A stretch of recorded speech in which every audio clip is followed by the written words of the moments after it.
Sorry, நான் வந்து தளபதி ஃபேனுன்றனால குட்டி ஸ்டோரின்ற பேரில் கொஞ்சம் பெருசாக. டெலிவிஷனில் ஆரம்பித்த இவங்களுடைய பயணம் சினிமாவை நோக்கி நகர்ந்திருக்கு. இந்த படம் இவங்களுக்கு ஒரு பெரிய பிரேக் த்ரூவாக இருக்கும் நாங்கள் நம்புகிறோம். மலர் கதாபாத்திரத்தில் நடிச்சிருக்கக்கூடிய நம்மளுடைய காவ்யா அறிவுமணி அவர்கள் ப்ளீஸ் வாங்க.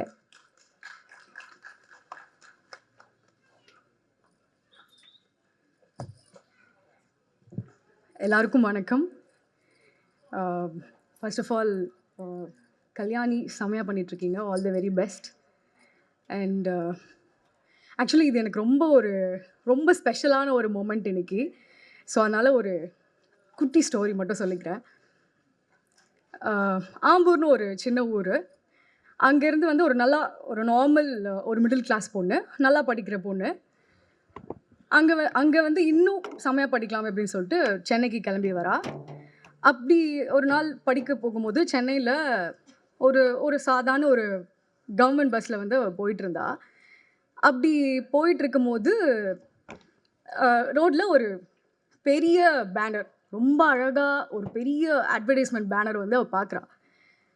ஸோ அது பார்த்ததும் அதில் யார் இருக்காங்கன்னா ஒரு பெரிய ஆக்ட்ரஸ். யாருன்னா none other than நம்ம lady super star Nayanthara ma'am வந்து அந்த பேனரில் இருக்காங்க. ஸோ அந்த பேனரை பார்த்ததும் அவன் நினைக்கிறா, செம்ம கிராண்ட் ஜுவல்லரிலாம் போட்டு செம்ம அழகாக இருக்கு அந்த பேனர். அதை பார்த்ததும் அவள் நினைக்கிறா, நம்ம இவ்வளோ அழகான ஜுவல்லரிலாம் வாங்குறதுக்கு நம்மக்கிட்ட காசு தான் இல்லை, அட்லீஸ்ட் அந்த ஆடில் நம்ம வரலாம்ல அப்படின்னு. ஸோ அன்னைக்கு நைட் அவள் வந்து ஒர்க் பண்ண ஆரம்பித்தா. அதுக்கப்புறம் அதுக்காக ப்ரிப்பேரும் பண்ண ஆரம்பித்தா. ஸோ அன்றைக்கி ஓட ஆரம்பித்த அந்த பொண்ணு அதுக்கப்புறம் கொஞ்சம் கொஞ்சமாக அவளே ஆப்பர்ச்சுனிட்டிஸ்லாம் க்ரியேட் பண்ணி என்ன பண்ணலாம், அதுக்காக நம்ம என்ன பண்ணலான்னு சொல்லிட்டு ஓட ஆரம்பிச்சு ஷார்ட் ஃபிலிம்ஸு, பைலட் ஃபிலிம்ஸு, குட்டி குட்டி ஆட்ஸு அது இதுன்னு எல்லாமே ட்ரை பண்ணி அப்படியே அந்த ப்ராசஸ் போயிட்டு இருந்துச்சு. அப்படி போயிட்டு இருக்கும்போது ஒரு நாள் வந்து ஒரு பிக் டெலிவிஷன்லேருந்து ஒரு கால் வந்துச்சு. இந்த மாதிரி உங்கள் ஒர்க்ஸ்லாம் பார்த்தோம், நல்லா இருக்குன்னு சொல்லிட்டு ஒரு சீரியலில் ஒரு சான்ஸ் கிடச்சிது. ஒரு சின்ன கேரக்டர் கிடச்சிது. அந்த கேரக்டர் பார்த்து அதுக்கப்புறம் ஒரு பெரிய கேரக்டரில் சான்ஸ் கிடச்சிது. ஸோ அப்படி போயிட்டு இருக்கும்போது அந்த டெலிவிஷனில் பண்ண அந்த கேரக்டருக்காக மக்கள்கிட்டேருந்து அவ்வளோ லவ், அவ்வளோ ஒரு அன்பு. எங்கே போனாலும் அவங்க வீட்டு பொண்ணாக வந்து அந்த பொண்ணை வந்து பார்க்க ஆரம்பித்தாங்க. அந்த பொண்ணு வேறு யாரும் இல்லை, நான் தான். ஸோ முல்லைன்னு ஒரு கேரக்டர் பண்ணேன். அதுக்கு அவ்வளோ லவ் இன்னைக்கு வரைக்கும் எனக்கு வந்து மக்கள் கொடுத்துட்ருக்காங்க. அப்படியே போயிட்டு இருக்கும்போது ஒரு பிரேக், ஒரு பாஸ்.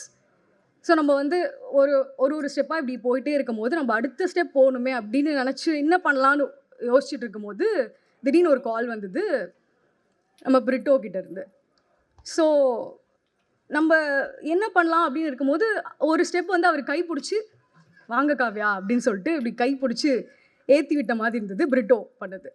என்னென்னா பிரிட்டோ என்ன சொன்னாருன்னா, இந்த ஆப்பர்ச்சுனிட்டி வரும்போது காவ்யா உங்களை வந்து நான் அந்த ஹீரோயினாலாக காட்ட முடியுமான்னு எனக்கு தெரியல, பட் இந்த படம் முடிச்சு வெளியில் வரும்போது நீங்கள் ஒரு குட் ஆக்டர் அண்ட் நீங்கள் ஒரு நல்ல பர்ஃபார்மர் அப்படின்ற பேர் வந்து உங்களுக்கு கண்டிப்பாக சொல்லுவாங்க அப்படின்னு சொன்னார். ஸோ அதுக்காக நான் ஒர்க் பண்ண ஆரம்பித்தேன். அதுக்கான ப்ராசஸ்லாம் போச்சு. ஃபைனலி இன்னைக்கு இங்கே நிற்க வச்சுருக்காரு பிரிட்டோ. ஸோ பிரிட்டோ வந்து நான் பார்த்த வரைக்குமே செம்ம ஹார்ட் ஒர்க்கிங், செம்மையாக ஒரு சின்ன சின்ன டீட்டெயிலிங்காக இருக்கட்டும் அவ்வளோ ஒர்க் பண்ணியிருக்காரு இந்த படத்துக்காக. நான் ஏன் இந்த ஜேர்னியை சொன்னேன்னா, அன்னைக்கு நான் வந்து ஒரு நார்மலாக கிளம்பி வந்த ஒரு பொண்ணு இன்னைக்கு இங்கே வரைக்கும் வந்திருக்கேன் அப்படின்னும் போது, அன்னிலேருந்து இன்னைக்கு வரைக்கும் எனக்கு கூட இருந்த எல்லாருமே யாருன்னா நீங்கள் தான். So from the beginning to hear என்னை இங்கே வர வச்சிருக்கிறது நீங்கள் தான். மீடியா, மக்கள், என்னோடய ஃபேமிலி எல்லாருமே சேர்ந்து தான் என்னை இவ்வளோ தூரம் வர வச்சுருக்கீங்க. இது வந்து ஸ்டாப்பே ஆகாது. So I'll keep entertaining you all கண்டிப்பாக அன்டில் மை லாஸ்ட் பிரெத். இது 100% உண்மை. அண்ட் இந்த படம் வெளில வந்ததுக்கப்புறம் கண்டிப்பாக எல்லாரோட மனசிலும் இந்த படமும் நிற்கும். அண்ட் நான் அந்த கேரக்டராக கண்டிப்பாக எல்லாரோட மனசில் இருப்பேன் அப்படின்னு நம்புகிறேன். ஸோ நிறமாறும் உலகில் March 7th வந்து ரிலீஸ் ஆகுது. எல்லாரும் வந்து தியேட்டரில் போய் படம் பாருங்கள். And it was amazing working with Nati sir, Rishikant and எனக்கு எல்லாரோடையும் நடிக்கிறதுக்கான ஸ்க்ரீன் ஸ்பேஸ் இல்லை. பட் இவ்வளோ பெரிய ஒரு ஸ்டார் காஸ்ட் இருக்க ஒரு படத்தில் நான் ஒரு கேரக்டர் பண்ணியிருக்கேன்னு நினைக்கும் போது எனக்கு ரொம்ப ஹாப்பி. ரொம்ப ரொம்ப சந்தோஷமாக இருக்குது. Thank you so much. அண்ட் இந்த மூமெண்ட் ஏன் நான் ஸ்பெஷல்னு சொன்னேன்னா, ஃப்ரம் தேர் டு ஹியர் இங்கே வந்துட்டேன். ஸோ அந்த லவ்வுக்கு ரொம்ப ரொம்ப தேங்க்யூ. அது சொல்கிறதுக்காக தான் சொன்னேன். அண்ட் ஒரே ஒரு விஷயம் நான் கற்றுக்கிட்டது என்னென்னா, நம்ம மேலே வச்சுருக்க அந்த நம்பிக்கையை என்றைக்குமே விட்டுறக்கூடாது. You should never give up. விட்டு கொடுத்துடாதீங்க அப்படின்றத மட்டும் நான் சொல்கிறேன். And thank you so much for all the love and support. See you on theaters. Sorry, நான் வந்து தளபதி ஃபேனுன்றதுனால குட்டி ஸ்டோரின்ற பேரில் கொஞ்சம் பெருசாக, ஸோ சாரி, போர் அடிச்சிருந்தா சாரி. தேங்க்யூ, பாய். தேங்க்யூ காவ்யா. உங்களுடைய லவ் அண்ட் சப்போர்ட் இன்னும் மென்மேலும் தொடரட்டும். மீண்டும் உங்களுக்கு ஒரு பெரிய வாழ்த்துக்கள். அடுத்ததாக நிறமாறும் உலகில் மற்றொரு முக்கியமான கதாபாத்திரம் ப்ளே பண்ணியிருக்கக்கூடிய நம்மளுடைய ஆயிரா கிருஷ்ணன் அவர்கள் மஹி கதாபாத்திரத்தில் நடிச்சிருக்கிறாங்க. கண்டிப்பாக இதில் நடித்த அனுபவத்தை பற்றியும் எங்களுக்காக ஷேர் பண்ணணும் ப்ளீஸ். எல்லாருக்கும் வணக்கம்.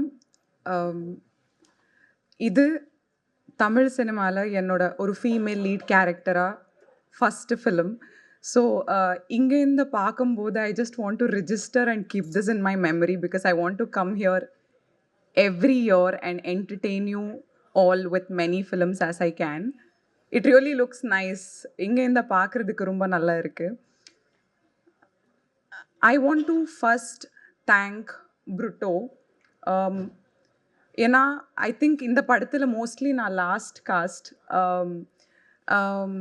சடனாக வந்து நம்ம டிஓபி மல்லிகார்ஜுன் வந்து என்ன Bruttoவை மீட் பண்ண சொன்னாங்க. So I met him and he was like, Airaa நீங்கள் பண்ணுங்க அப்படின்னு.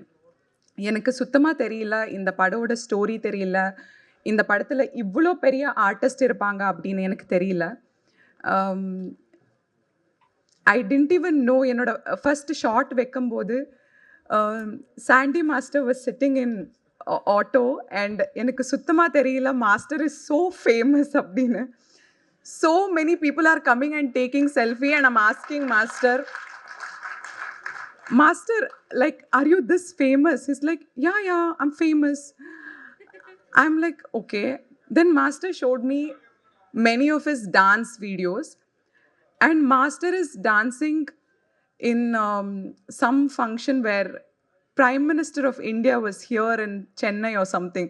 And I'm like, Master, are you this famous? I'm so sorry, I was not aware. I am so glad, Master, I got to share screen with you. It's really lucky and it's very welcoming for a newcomer when another artist is so welcoming and so humble. Rio Raj, you are everybody's sweetheart. Looks like everybody is a huge fan of you and a lot of my friends who are girls are a huge fan of you. Joe is like most watched in Karnataka as well. Nanu vandu Bangalore la irukumbodhu inda padam paathen. Until then I was really like, then when I met you first time in the song I was like, okay, I have seen you types. Natti sir, to be even seen with you in this poster, it's my luck. It's really my luck. You are such a big artist, wonderful cinematographer. I think I am very lucky that I'm able to share the screen and thank you so much Brutto for giving me this opportunity. It feels wonderful. All the artists over here, you guys have acted wonderful, and to the cast and crew of this film, they have done wonderful job, and to all of you media people, thank you so much for coming here and supporting us. Niram Marum Ulagil is releasing on March 7th. Please support us. Go to theaters and watch the film in theaters. See you all really soon on March 7th. Thank you so much. Thank you, Ira. Congratulations to you. Very beautifully spoken. Thank you. எல்லாருக்கும் வணக்கம். இந்த படத்தில் நான் அதித்தி அப்படின்ற ஒரு character play பண்ணியிருக்கேன். எனக்கு editor Tamil முன்னாடியே தெரியும். நாங்கள் ஒரு ஷார்ட் ஃபிலிமில் ஒன்றா ஒர்க் பண்ணோம். பாலாஜியும் நானும் சேர்ந்து நடித்தோம். ஸோ அப்படி தான் வந்து இந்த படத்துக்கு என்னை ரெஃபர் பண்ணார். அண்ட் ஒரு நாள் தான் அந்த படத்தோட ஷூட் இருந்தது. பட் எனக்கு பிரிட்டோ சார் மேலே ஒரு தனி ரெஸ்பெக்டே வந்தது. பிகாஸ் ஸ்மால் இன்கன்வீனியன்ட் ஷூட்டில் இருந்தால் கூட அவர் வந்து அவரே வந்து சார்ட் அவுட் பண்ணுற அளவுக்கு அவர் அவ்வளோ ஒரு ஸ்வீட் பர்சன். அண்ட் ஆரம்பத்தில் கொஞ்சம் ஸ்கெப்டிக்கலாக இருந்தேன், இப்போ ரோல் பண்ணலாமா வேணாமா. But he convinced me. He said கண்டிப்பாக இது உங்களுக்கு ஒரு நல்ல எக்ஸ்பீரியன்ஸாக இருக்கும்னு சொன்னார். So I wish him all the best and to the entire team. And இதுக்கப்புறமும் நான் நிறைய ஒர்க் பண்ணணும் சார். நம்ம தேங்க்யூ.